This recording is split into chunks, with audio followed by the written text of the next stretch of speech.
Good late evening, folks. Welcome to episode 19 of Tea and Type, about an hour later than normal. It's my fault, sorry. I'm MK England, and with me, as always, is the wonderful, patient, tolerant Jamie Pacton. Hi, Jamie. Hi, everybody. Welcome to Late Night Tea and Type Late Night. We are happy to have you, and this is our penultimate episode of the year. So tonight we are talking about all of our favorite books. But first, Megan, did you even get time to make a cup of tea? No.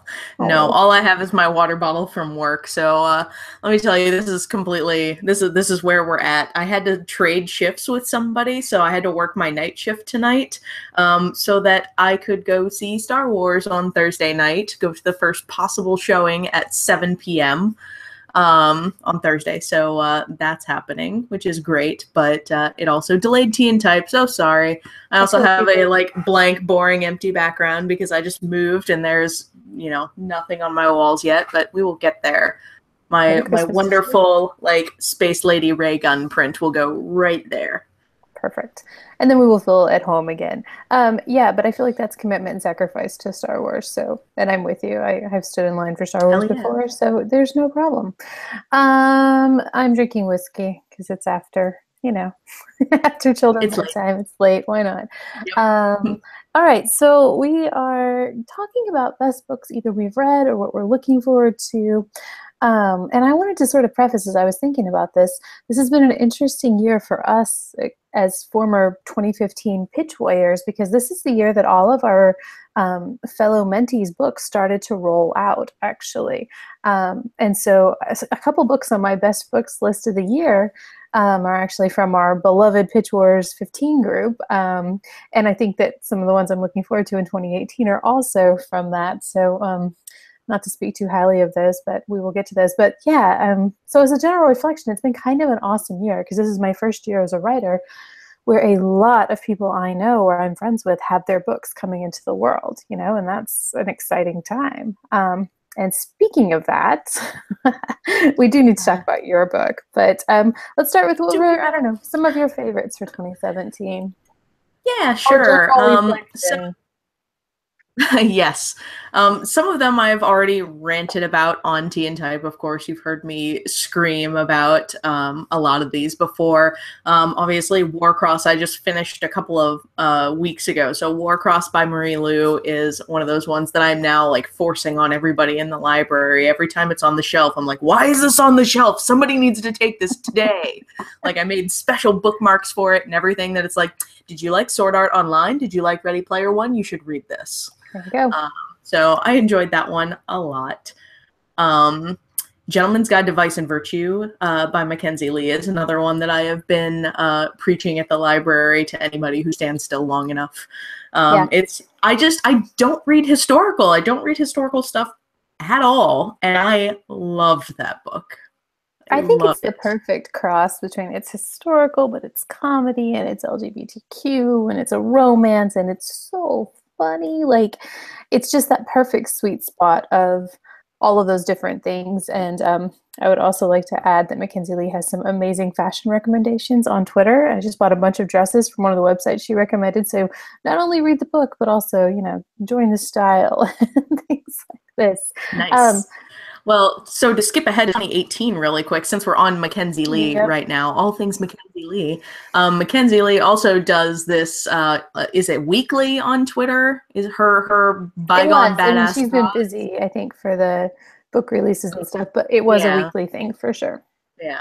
So it's intermittent. It's basically, women who changed the world who history has forgotten. And so that actually is now a book, or it's going to be a book that's going to come out in 2018. So good job, Mackenzie Lee. We love you. I've actually seen pictures from that, and there's some online too. But yeah, she's got that, and then she just got announced a Loki sort of standalone novel or some 3-book sort of writing for Marvel. Yeah, you should check that out. I hadn't heard that. Oh my god, I love Loki. Online too, because canonically Loki is genderqueer, and I think she's getting a little pushback, but it's worth just jump into her Twitter. You'll see. It's very exciting. But yeah, Gentleman's Guide to Vice and Virtue is amazing. And then, there's a Felicity novel coming out, I think in 2018, maybe 2019, The Lady's Guide Yes. to like Pistols and Petticoats or something like that, or Piracy and Petticoats. So that's going to be an exciting companion too. Yeah. So some of my favorites also this year, The Last Namsara by our beloved Christian Ciccarelli, who was on our show, is out, and I've seen it in bookstores all over. I recommend it to everyone. It's a beautiful, sweeping YA fantasy. That was one of my favorite reads of the year. And you, well, I don't know, do you have any YA fantasy that... Do I have any YA fantasy? It's actually been kind of a fantasy light year for me. Like I'm staring at my list, I'm looking at my shelf. I really have not read a whole lot of fantasy this year, other than, Kristen Ciccarelli's book. I've made up for that That's for you. weird for me. That is really weird for me. I'm normally like, all fantasy all the time. But I think this year I really like made an attempt to push myself outside of my usual boundaries. Like I have pretty strict limits on sad books. I only read like 1 or 2 sad books a year, and they have to be a couple months apart, and they have to be in the right month because I'm really, I guess, impacted by stuff like that in terms of mental health. So I have to be a little careful.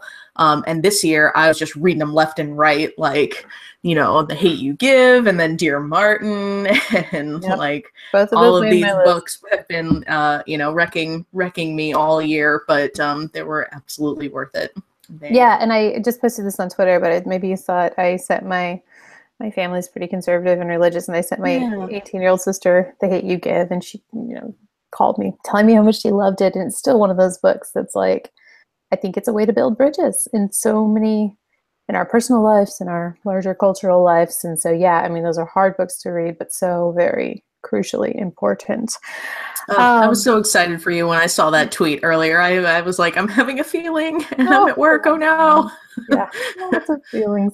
Well, I called her. I'd spent an hour on the phone with her after that, and this is what I love about books, though, right? And I've always talked about books with my little sisters, but there's been a dry spell, and so to find a book that can do that, I think, is so compelling. And I really am going to buy, like 10 more copies for Christmas gifts from people. Yes. I'm looking at your list, so I can put together this beautiful long list, and we didn't talk about it in advance. There's a couple on here that I just want to be sure that we hit. The Book of Mistakes is actually one of my very favorite books of this year. That's the picture book, right? I don't get to talk about picture books very much, but I am a big picture book reader. Yeah. Working at the library, sometimes they just come across my desk, and once in a while one will just capture me, and I have to like go read it on my next break. I love the Book of Mistakes, just like I love the book Beautiful Oops, which is also a picture book or a board book. Yeah. Because they're both about learning to embrace making mistakes and turn them into something beautiful, which I think is a really important lesson for kids and adults alike. Well, and the cool thing about the Book of Mistakes too is it's all about art, and it's kind of meta. And I actually cut a page out and hang it on my wall, and it's hanging above my kitchen table. So I liked it that much. It's physical and it's beautiful, and it also matches my colors. But yeah, it is. Yes. It was probably my favorite picture book, and I saw it on the Goodreads best of list. I don't know if it won, but I did see it on there. So yeah. Oh, I didn't see that actually. Yeah, I also got on kind of a mindfulness kick this year, as I was sort of searching for different strategies to help me both as a writer and just as a human with mental health issues. I was like, everybody keeps saying mindfulness. I'm like, maybe I should stop being like, what is this hippie shit, and just do it, Like, I say this as if I'm not like the granola crunching vegetarian, obviously, but just bought a house in the woods and wants to romp with their dogs all day. I know. Yeah, I know. So obviously this made no sense, but so I was finally like, hey, I should look into this. And so one of the books that I read that it's not on my list over here, and I honestly don't even know if it came out in 2017, but it's called The Things You Only See When You Slow Down, or something along those lines, by Heyman Sunim. Yeah. And that one really blew me away. I found that one reached me in a way that books on mindfulness often don't. Because I've tried before and was like, I don't understand this. What's the point for this? Well, like, in general, I think there's this big idea that like mindfulness equals meditation, and it doesn't have to be that way. It's more of like an approach to the world and to your own thoughts.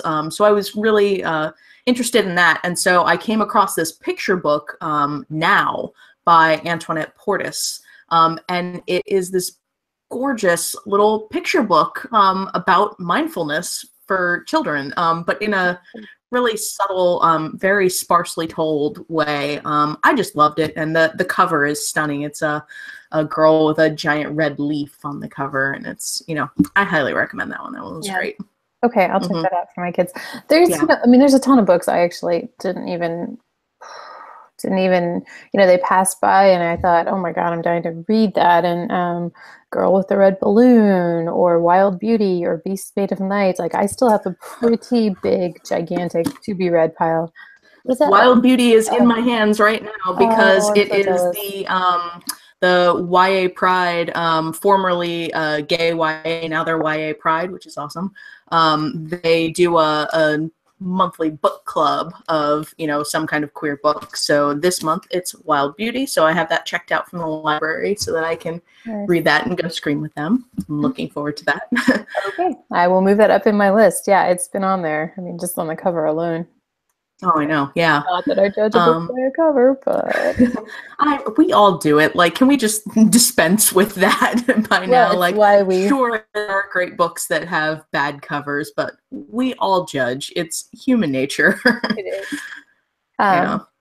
Yes, I do. So, also, like, to round out our picture book kick, if you didn't know, folks, Lemony Snicket has a new picture book out this year called Goldfish Ghosts. Exactly what it sounds like. It is about the ghost of a goldfish, and he's like upside down throughout the entire book, and it sounds really morbid, but it's delightful, with illustrations by Lisa Brown. So it's fantastic. Definitely check it out. Okay. Just writing that down now. And there's a bunch of other, I see it. Bunch of other middle grades that our middle grade friends have recommended. I mean, just a lot of great books this year. I will show you what I'm reading. And this was on the it won the Goodreads prize for best nonfiction, so I had to buy it immediately. Called Radium Girls. The Dark Story of American I heard about this. Yeah, I can send it to you if you want. It's fabulous. And it's really sad too. I mean, it's pulling no punches, right? Like, I love nonfiction that is kind of a bit like fiction and a bit compelling. When I first picked it up, I thought, I should write a YA about this, but it really is just perfectly done in a nonfiction book because there's enough story. And if you don't know the story, these girls were made to, their job was to paint radium onto the faces, the dial faces of watches, which of course has terrible, terrible side effects, which are detailed in pictures. And it's haunting and it's engaging. And I can only read a little bit at a time for that super sad books. I mean, because, again, it was what happens. But I think we're going to get to a great big sort of look at how workman's comp came around and other sort of employee-like protections that were made because these poor girls were, their jaws were getting eaten away by radium, and the doctors were diagnosing one more time them whiskey with syphilis, and so then their families were like, oh my gosh, she had syphilis. What have you been up to?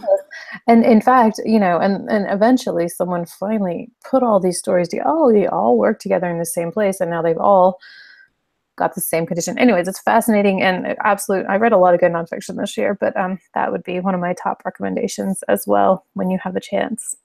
Yeah, definitely. Yeah, I did read a couple of. I have read some good nonfiction this year, but it was all, pre-26 or 2017, like not older, but like in the last like 3 years or something like that. I read a wonderful book on forensics that I really enjoyed that helped me as a writer. A bunch of stuff like that. I don't know that I really read any like recent nonfiction this year though. Yeah, I feel like we should, we're talking about YA fantasy, by the way. We should also add in the plug that our fabulous Pitch Wars mentees, YA fantasy was one of our big reads of the year. Oh, yeah. Can't forget that. So shout out to Rena Barron for writing such a scary, engaging, wonderful YA fantasy. And we actually, Oh, speaking of middle grade, speaking of Alan middle grade, Cole is not not at a all, cat. but okay. Alan Cole. Well, okay. Speaking of middle grade, like three Speaking of minutes pitch ago. wars, Yes. Speaking of pitch wars and middle grade, somehow it's all coming together. Stick with me, okay? It's late. Um, our pitch wars 15 friend Eric Bell, Alan Cole is not a coward, came out this year, and I talked about that one on here before, but I adored that book. You don't see a lot of LGBT middle grade. And it was just such a sweet, relatable story. It had, some really hard-hitting parts about, emotional abuse in families, but also, just such a real portrayal of that, like, crush that you have at that age. So I really recommend that one. That yeah, one was I great. actually haven't read that yet, so it's on the Oh, list. you have to. Yeah. I don't know. Let's see. There's quite a few others. But you want to talk about 2018 books or books we're looking forward to? I have Yeah. one. I have a Pitch Yeah, what are Wars you looking arc. for? Well, I'm reading Joanna Hathaway's, our Pitch Wars friend, Dark of the West right now. I haven't read that one yet. It's Yeah. good. It's really, I mean, I got like pulled right into it. So I don't actually, let's see. I'm not quite sure exactly when that comes out. I think it's 2018. I want to say May. I'm not May, positive maybe, yeah. though. But it's great, and it's different. It's different than anything that I've read in a while. So I like that. Of course, I'm looking forward to Tomi's book, Children of Blood and Bone, coming out soon. March. Yeah, March. I guess I should say this is a good time to put in a plug for the Electric 18s website. I'm rattling these off the top of my head because I was just working on the release calendar list earlier today. So you can just go to electric18s.com and there will be release dates for all of these things on the release calendar page. Yes. But it occurs to me, there's really, okay, so this is my larger takeaway here. We've read a lot of good books. There's a lot still to be read. And there's no way to really go through them other than just, rattling off a list here.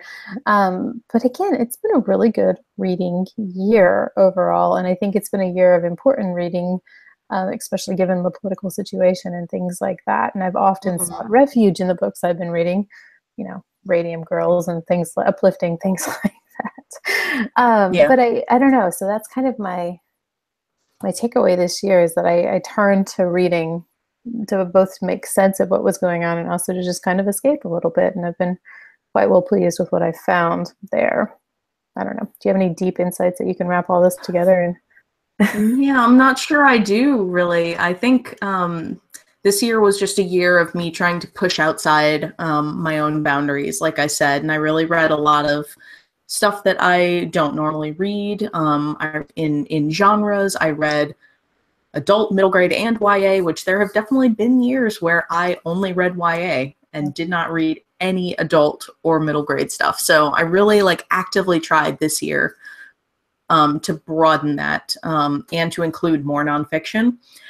Next year, I think my reading resolution would be to read more middle grade because I still only read maybe 3 middle grade books this year, maybe a little more than that, but I'd like to read some more.